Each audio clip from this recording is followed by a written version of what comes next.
Sasa kwa upande wa mahakama, tunatazamia itapunguza muda unaotumika kwenye kufanya utafiti ili kupata uhakika wa sheria inavyosema na hivyo kurahisisha maamuzi.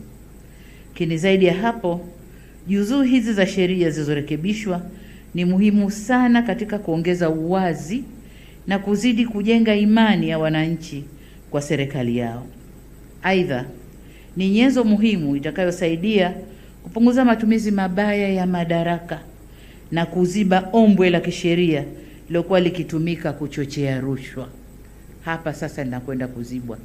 Ile tazama kule, tazama kule, tazama kule, engineering ya kisheria ili mtu apate ombwe la kupenyeza yake, sasa hakuna. Zimeandikwa upya, zimepangwa vizuri, ziko wazi, zinajulikana.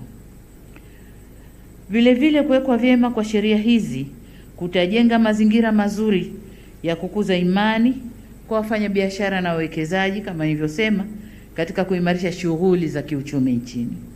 Sheria hizi zikipatikana kwa urahisi na zikifahamika vyema na wananchi, zitapunguza uwezekano wa kutenda makosa kwa kisingizio cha kutojua sheria. Kwa ujumla, zoezi hili la urekebu limejibu baadhi ya changamoto za msingi kwenye tasnia ya sheria na kutuongezea hadhi kubwa kiuchumi, kisiasa na kijamii.